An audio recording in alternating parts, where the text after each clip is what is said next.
2 years had passed since that fateful traffic stop. The small town that once tried to silence her had changed forever. Amara sat in her modest apartment, surrounded by stacks of documents, photos, and letters from people whose lives had been touched by her fight. She never set out to be a hero. She was just doing her job and standing up for what was right. The changes weren't just on paper. Real people's lives were different now. The police department had undergone a complete transformation. New training programs focused on community understanding, cultural sensitivity, and genuine public service. Officers now worked closely with community leaders, building trust instead of walls. Her phone rang. It was a call from a local high school.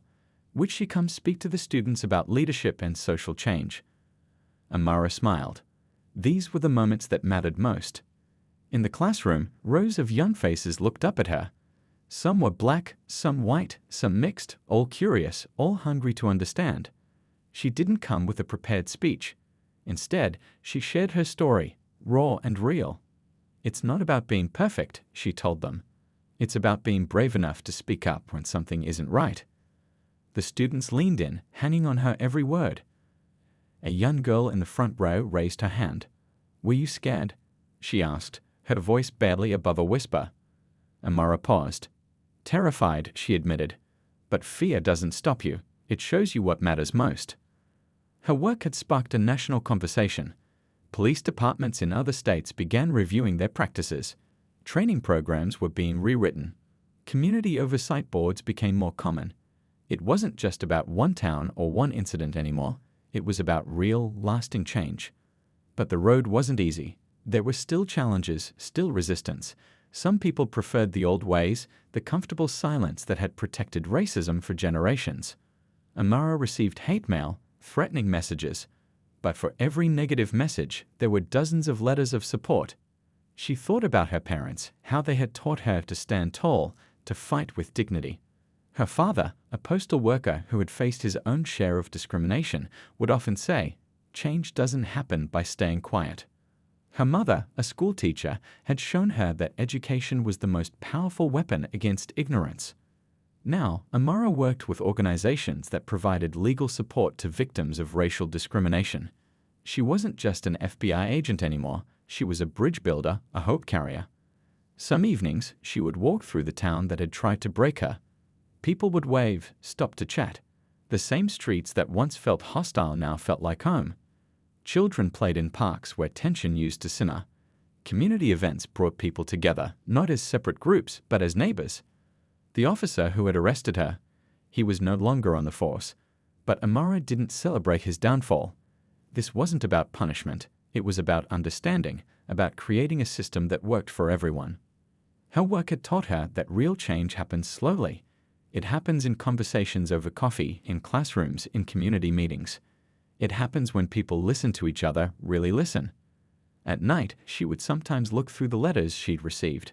Stories of hope, of transformation. A young police officer who changed his approach after hearing her speak.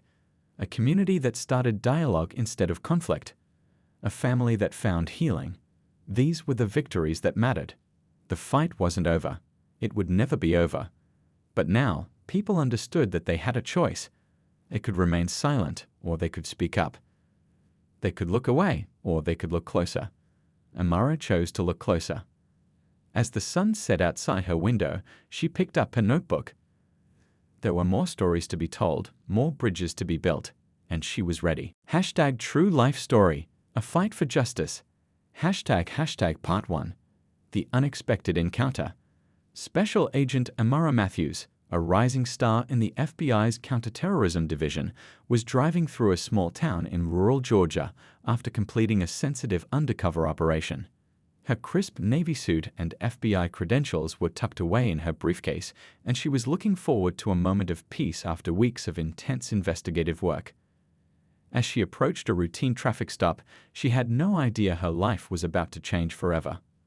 Officer Derek Randall, a veteran of the local police force with a reputation for aggressive tactics, approached her vehicle. From the moment he walked up to the window, his demeanor was hostile. Despite Amara's calm and professional response, the officer's tone dripped with condescension and barely concealed racial animosity. Part 2. The unjust arrest. In a shocking turn of events, Officer Randall demanded Amara step out of the vehicle. When she calmly asked to see a warrant or explain the reason for the stop, he forcefully yanked her from the car, twisting her arms and throwing her against the patrol vehicle. Her protests about being a federal agent were met with mockery and increased aggression. At the police station, Amara was booked on trumped-up charges of resisting arrest and disorderly conduct. Her federal credentials were misplaced, and her repeated attempts to contact her FBI supervisors were systematically blocked by the local police department. Part 3. The Systemic Challenge. As hours turned into a day of detention, Amara realized this was more than a simple racial profiling incident. Through careful observation and her extensive investigative training, she began to uncover a pattern of systematic racial discrimination within the local law enforcement system. Her fellow detainees shared stories of similar experiences. Black and brown residents routinely targeted, their rights violated, their voices silenced. Amara knew she couldn't let this injustice go unchallenged. Part 4. Mobilizing support. Using her limited communication options, Amara managed to reach out to her FBI team lead, a seasoned agent named Marcus Rodriguez. Within hours, a team of internal affairs investigators and civil rights lawyers were descending on the small Georgia town. The local police department was about to learn that they had messed with the wrong federal agent. Amara's reputation for meticulous documentation and strategic thinking would become their worst nightmare. Part 5. The counterattack. Instead of merely seeking personal vindication, Amara transformed her unjust arrest into a comprehensive investigation. She leveraged her FBI resources to conduct a deep dive into Officer Randall's history and the broader patterns of misconduct within the police department. Her team uncovered a disturbing trail of racial profiling, false arrests, and systemic corruption that went far beyond a single incident. What began as a personal injustice was now a federal civil rights investigation. Part 6. The exposure. In a meticulously planned press conference, Amara and her team revealed the extensive documentation of racial discrimination. Body cam footage, internal communications, and testimony from numerous victims painted a damning picture of systematic racism within local law enforcement. Officer Randall and several of his colleagues found themselves not just under internal review, but facing potential federal charges. The small town that had attempted to silence Amara was now under intense national scrutiny. Part 7. Justice and Transformation. The fallout was unprecedented. The police department underwent a complete overhaul, with federal mandates for retraining, independent oversight, and structural reforms. Amara's experience became a catalyst for broader conversations about racial justice in law enforcement. Rather than being broken by the experience, she emerged as a powerful voice for change. Speaking at national conferences and working with civil rights organizations, Amara Matthews turned her personal struggle into a movement for systemic reform. Her next move wasn't just about personal vindication, it was about ensuring that no other individual would face the same injustice she had experienced. Epilogue. Years later, Amara would reflect on that fateful traffic stop, not as a moment of victimhood, but as the beginning of a transformative journey towards justice. The morning after the incident, Agent Thompson sat in her office at the FBI field headquarters, surrounded by stacks of papers and multiple computer screens. Her phone hadn't stopped buzzing since dawn. Calls from civil rights organizations, news outlets, and other law enforcement agencies poured in constantly. But she had a different plan in mind. "Look at this," she said to her team, pointing to a spreadsheet on her screen. 5 years of traffic stop data from that department. The numbers told a story that was all too familiar. A pattern of discriminatory practices that couldn't be explained away by coincidence. The conference room slowly filled with her most trusted colleagues. They brought coffee, determination, and decades of combined investigative experience. On the wall-mounted TV, news channels kept replaying the videos from last night, each one showing a different angle of her arrest. "We're not just filing a complaint," Agent Thompson explained, standing at the front of the room. "We're going to do something bigger." She clicked through a presentation she prepared since dawn. This department has a history, and we're going to expose it properly, legally, and thoroughly." Her colleagues leaned forward, intrigued by her approach. This wasn't about revenge. It was about real, lasting change. On her screen, she pulled up statistics, reports, and citizen complaints stretching back years. Each piece of data was a thread in a larger tapestry of systemic issues. "The Civil Rights Division is already on board," she continued, referencing an early morning call with the Department of Justice. "But we're going to do this right. No shortcuts, no quick fixes. We're building a case that can't be ignored." Outside her office window, news vans still crowded the street, but unlike other stories that flared up and died down, this one would be different. Agent Thompson had spent years building cases against organized crime. Now she was using those same skills to expose organized prejudice. Her phone buzzed again, this time with a message from Mrs. Chen, her neighbor. More residents from the community wanted to come forward with their stories. The incident had opened a floodgate of similar experiences that had gone unreported, unheard, or ignored.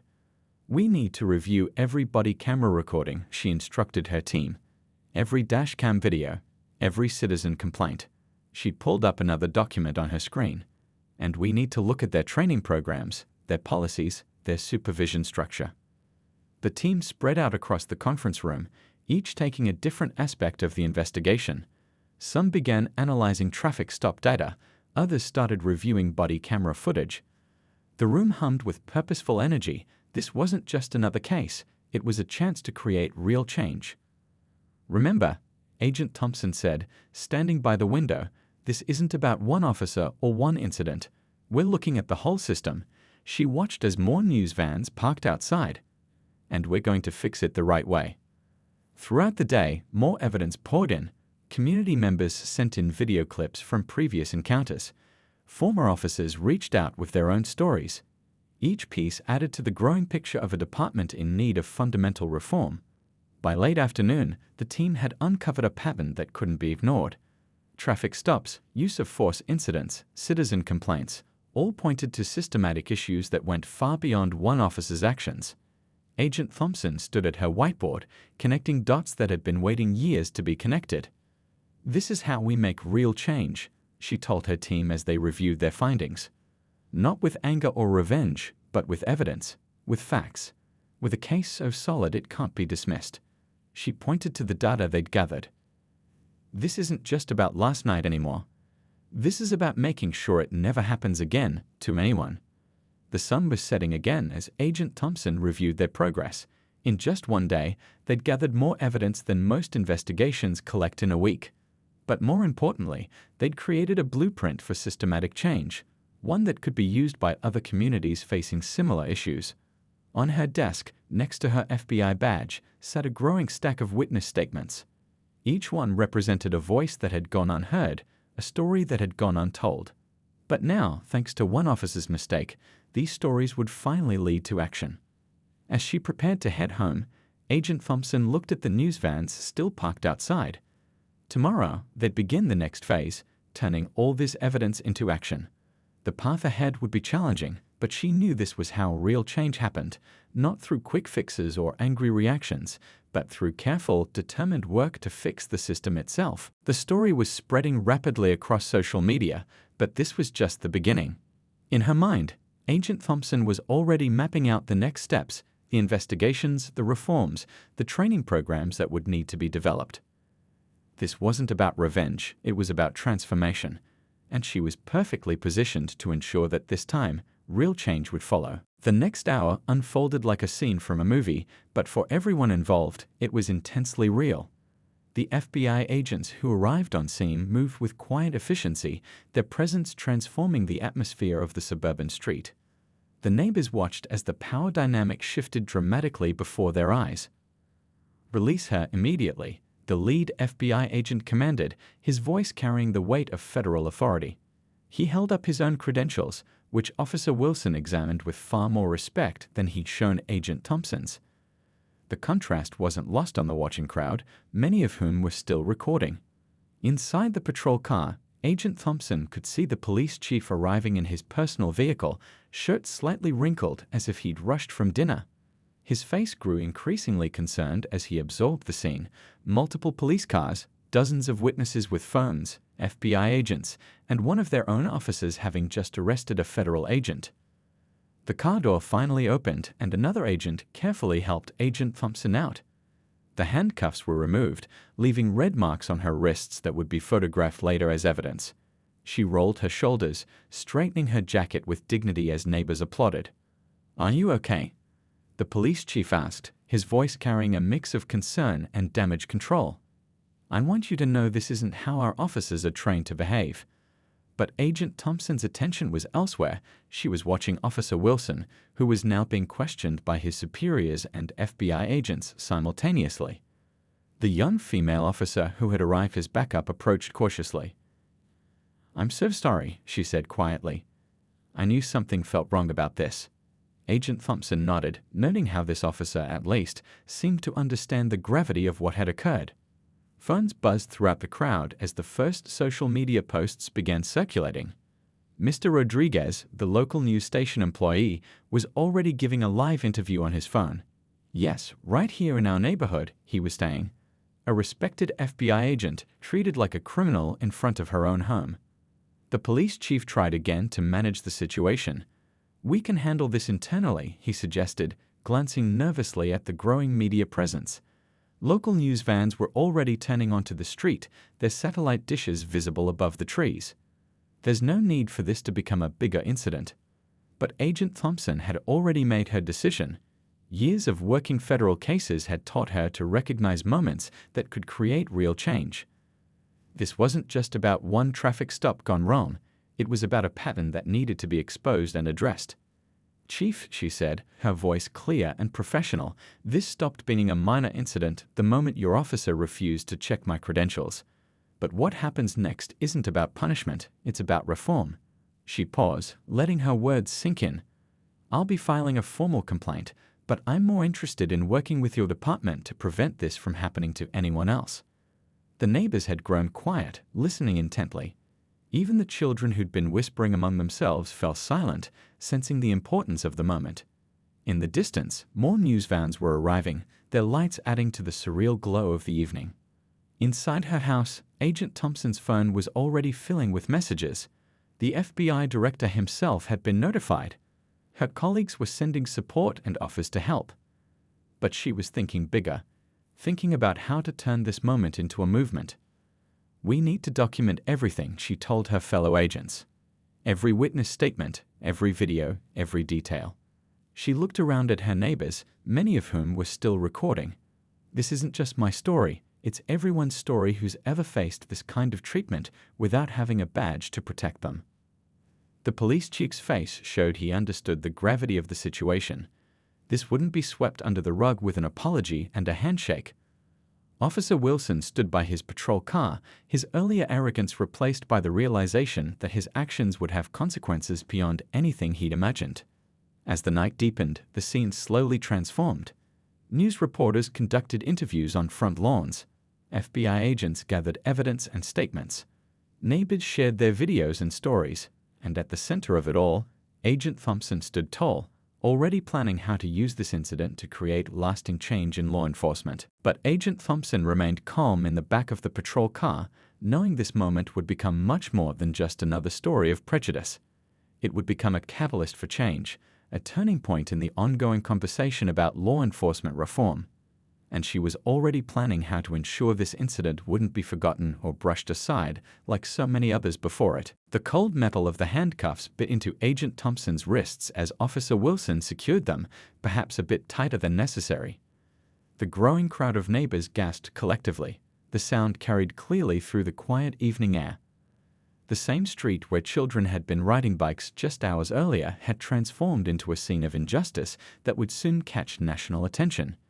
"This is completely unnecessary," Agent Thompson stated firmly, her voice carrying across the lawn where dozens of phones captured every moment. "My FBI credentials are right there in the console. You can verify my identity with one phone call to the field office." The young officer who'd arrived as backup shifted uncomfortably, clearly sensing something wasn't right about this situation. But she remained silent as Officer Wilson began his search of the government vehicle, rifling through papers and compartments with little regard for organization. "Got something?" Officer Wilson announced triumphantly, holding up Agent Thompson's FBI badge and credentials. His satisfaction quickly morphed into uncertainty as he examined the official federal identification. The holographic security features caught the streetlight, making the eagle emblem shimmer clearly authentic. A voice called out from the crowd, "See? We told you she was telling the truth." It was Mrs. Chen, still in her hospital scrubs from her nursing shift. More voices joined in, a chorus of concerned citizens witnessing something they'd only seen in news reports from other cities. Officer Wilson's face hardened as he realized his mistake, but instead of backing down, he doubled down. "These could be fake. We'll need to verify them." He tucked the credentials into his pocket, deliberately avoiding eye contact with the growing number of witnesses. The air felt electric with tension as Agent Thompson was led to the patrol car. Her perfectly pressed suit, the one she'd worn while briefing senior officials that morning, was now wrinkled from the search. But her expression remained composed, dignified.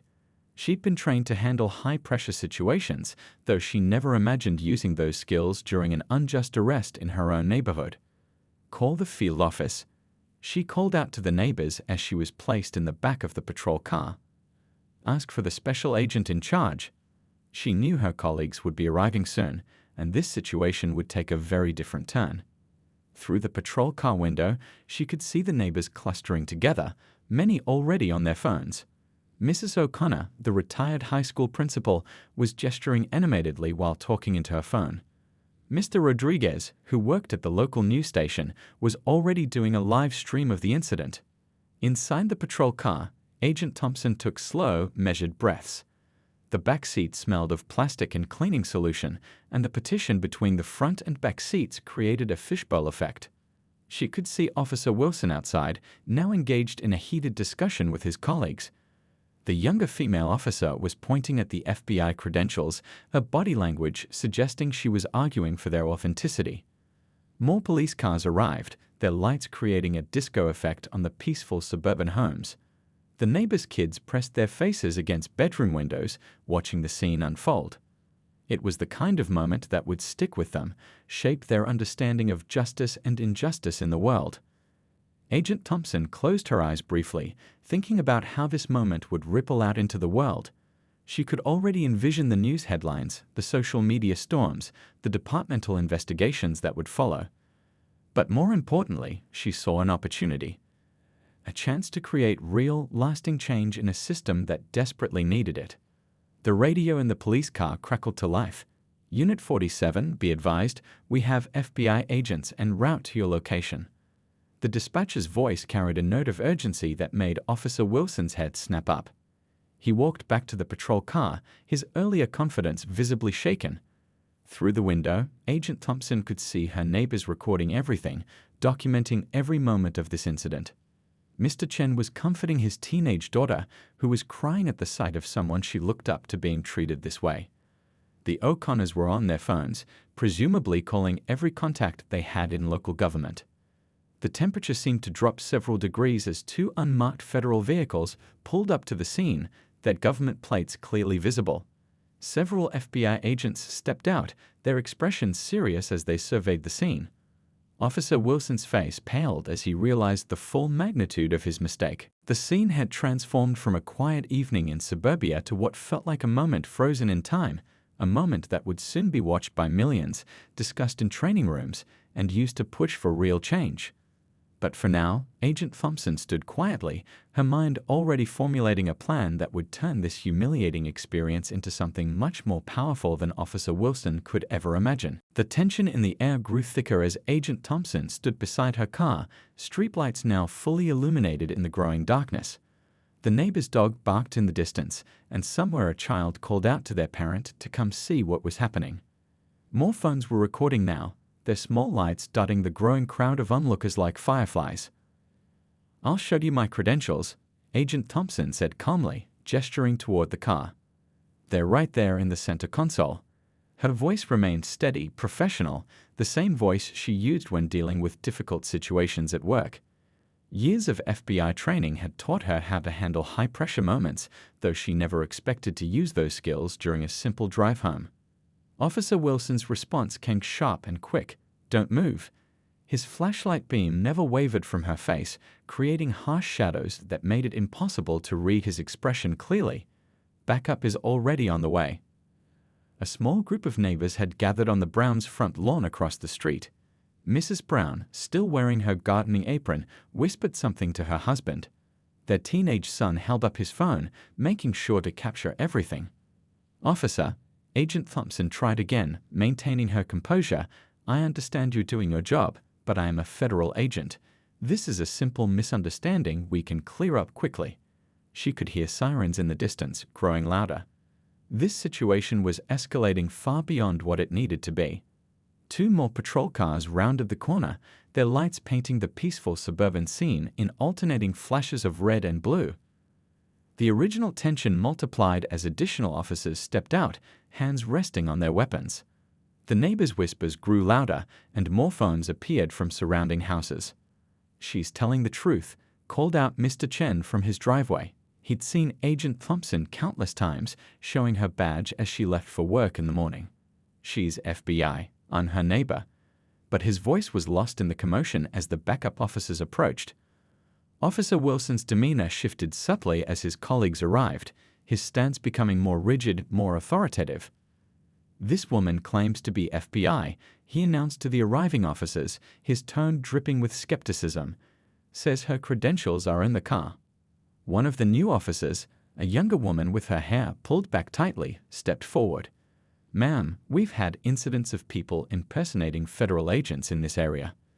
Her tone was more professional than Officer Wilson's, but still carried an edge of suspicion. Agent Thompson felt a mix of frustration and determination settling in her chest. She'd faced prejudice before, but this was different. This was a moment that could either break her or become something more significant. The weight of her FBI badge, just feet away in her car, seemed to grow heavier with each passing second. The cool evening breeze carried the scent of Mrs. Rodriguez's flowering jasmine from next door, a jarringly peaceful note in the tense scenario. More neighbors emerged from their homes, drawn by the unusual number of police cars. The O'Connells from across the street were still in their dinner clothes, watching wide-eyed from their front porch. "Look at how she's dressed," someone whispered loudly from the growing crowd. "She's obviously coming from work. Why aren't they listening?" The murmurs from the onlookers grew more concerned, more indignant.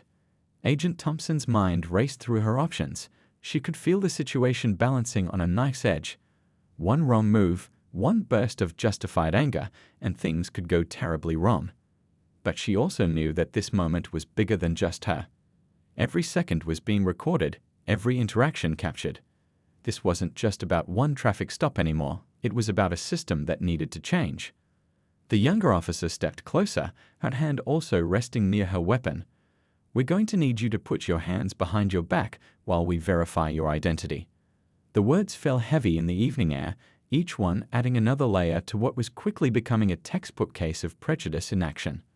From the corner of her eye, Agent Thompson could see more phones recording, more witnesses to what was unfolding.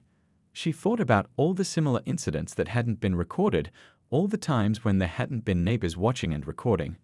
Her FBI training kicked in again, not for handling suspects this time, but for gathering evidence. Every word, every action, every witness would matter later. As more neighbors gathered and more phones came out to record, Officer Wilson's demeanor grew increasingly agitated.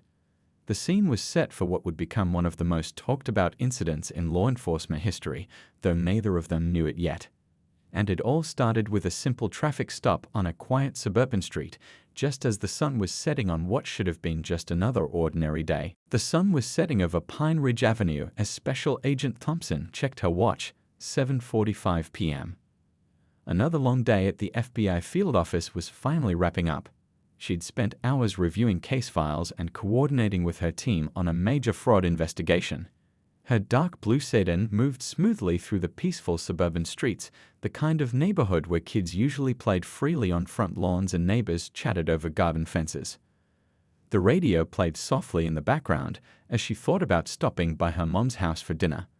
Mom had texted earlier about making her famous pot roast, and the thought of home-cooked food made her smile. It had been a busy week, and she hadn't visited in a while.